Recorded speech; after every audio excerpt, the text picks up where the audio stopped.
With AI taking the world by storm, I'm pushing it to its limits. In AI Adventures, ChatGPT controls the progress of our fresh Runescape account. Our first goal is conquering free-to-play Runescape.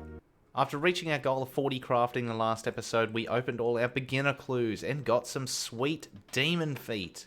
We made our first 100k cash by completing the Stronghold of Security and completed Romeo and Juliet, Goblin Diplomacy, Witch's Potion, Imp Catcher, X Marks a Spot, Mistral and Mystery, Shield of Arav, Pirate's Treasure, The Knight's Sword, Prince Ali Rescue, Sheep Shearer, and today will be no different. Slaying demons, slaying vampires, infiltrating fortresses. Let's get into it. We'll start with Ceramic Vase in Falador Castle. He's nervous that the White Knights, the Temple Knights, are under threat from the Black Knights. They've got some kind of secret weapon. We need to go infiltrate their fortress to sabotage it. And infiltrate their fortress we did, dressing as a fortress guard. We snuck in, and by snuck in I mean ran straight past the Black Knights, consistently getting hit by them, just to listen to a conversation between a witch and a Black Knight captain in terms of the secret weapon that the witch has developed. 5 years working on this potion, but it's entirely susceptible to the wrong cabbage. So what do? We sneak up, run past the knights again. You'd think that'd alert everyone that we're here, but I guess they don't. We find our way into this secret room that conveniently has a hole right above where the witch's cauldron is. So we drop that cabbage into the witch's potion and ruin their plans. And that's Black Knight's fortress completed. Next, we run into Captain Tok. He said that his crew on Corsair Cove have been cursed. This eye patch wearing bludger is convinced that they're all cursed. He doesn't know exactly what's caused it, but it's gotta be a curse. We go talk to the crew, starting with Arson the Thief. He thinks that he caused the curse because he grabbed some loot in a nearby ogre cave. He thinks he's stolen a sacred relic and that he's been cursed because of it. The cabin boy, he was just having a look through the telescope. He looked out to sea. He saw some mermaids. He was waving and hollering at the mermaid. He thinks that the mermaid has cursed him. Gnocchi the cook was just doing his duty, fishing some lobbies for the boys for dinner when he thought he found a demon doll on the beach. If I saw this, it would scare me as well. So he buried it underneath a nearby tree, but thinks that that has caused the curse. Well, it turns out, after talking to the ogres, that the thief stole a toothpick. It turns out that the mermaid was indeed an ogre in the water swimming. And the doll was a clockwork toy, not a demon. So we told the captain this, and he said that everyone got sick after eating the food. But the navigator got sick too and didn't eat any food, so we went to investigate further. And suspiciously, Gnocchi didn't even cook the food. He was too scared after seeing that possessed doll and said that the navigator cooked the food.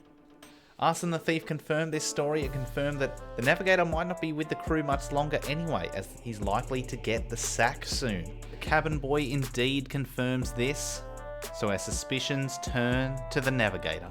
After interrogating him, he refused to get out of his hut, so we did what any sane detective would do and light his hut on fire, forcing him outside, proving that he isn't sick at all. It also appears that the navigator knows a bit of magic. Good to know when we go to take him on. We go and dob him into the captain, saying he's not sick at all and he likely poisoned the crew. Captain gives us the all clear to go and murder him, our specialty. So we take our trusty mithril scimitar over there and murder him. Corsair Curse completed. Next, it was time to slay a vampire. Morgan told us to go talk to Dr. Harlow in Varrock, as we'll need some help. Turns out Dr. Harlow was the one who needed some help because he was too pissed to get himself another beer. And it just so happened that getting him a beer really sobered him up. And he told us a bit about vampires, gave us a stake to drive into its heart. That's exactly what we did. We found Count Draenor, murdered him, drove the stake through his heart. Vampire Slayer completed. And from the attack XP there, we hit 33 attack. From there we found Willow wandering around north of Falador. She said she'd found an underground vault and that we could break in with the help of her excavation team. She was an archaeologist, you see. Her excavation team had a bit of a falling out after a last dig went wrong, so we had to go and recruit them. And we had to start with someone strong. We found Chekhov in Barbarian Village. To prove our strength and recruit him, we had to undergo this extremely strange training. Enjoy.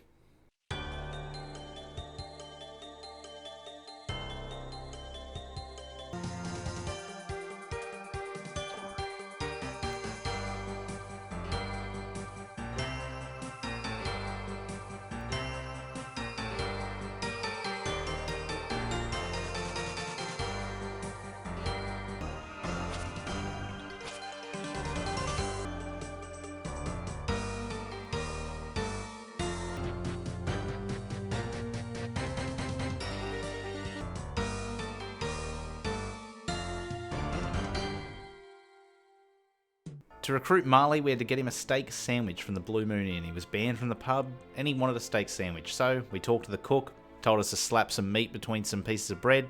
Easy steak sandwich. Our final recruit was, again, smashed and needed a beer because they could not get one themselves.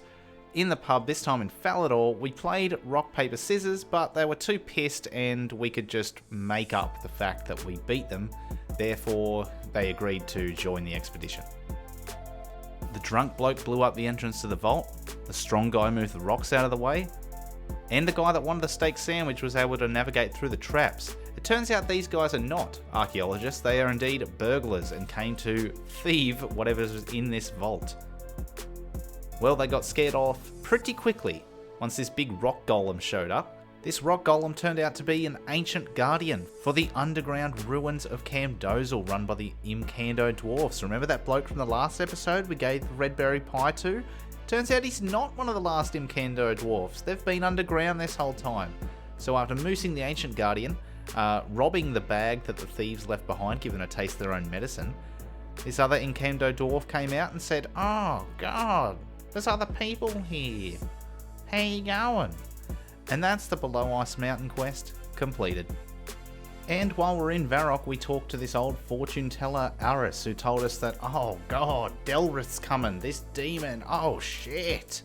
And we're like, "Oh, who's Delrith?" And then they showed us a vision of the ancient warrior Wally taking down the great demon Delrith. We had to note down the incantation because, yep, we had the foresight to do that. We went to Sir Pryson in the Varrock Palace and said, "We need Silverlight. You know that sword you've got on the wall that just so happens to be the magic sword that can slay the Delrith demon? Oh, lost me keys, mate. You're a dickhead." So, where did you lose your key? Well, he dropped it down the drain. So, we went to Captain Roven to say, "Give us your key, mate, because we're going to slay this demon. We need it." We smartly use a bucket of water to wash the key in the drain down into the sewer so we can go retrieve it. We then take some bones to the wizard in the Wizard's Tower, Wizard Trayborn, and he gives us his key. Then we can go back to Sir Pryson, unlock that case off the wall, and get Silverlight for ourselves. We catch those dastardly dark wizards summoning Delrith. We take out them with our trusty mithril scimitar and we use our Silverlight to take down Delrith. We successfully recall the incantation that we were shown in the memory of Wally taking down Delrith before. Delrith has sucked down into the abyss again and we are a Demon Slayer, baby. That's Demon Slayer completed. And that is every free-to-play quest done, with the exception of Dragon Slayer, as we are keeping our one defense to go PKing. Stay tuned for the next episode. I'll see you then.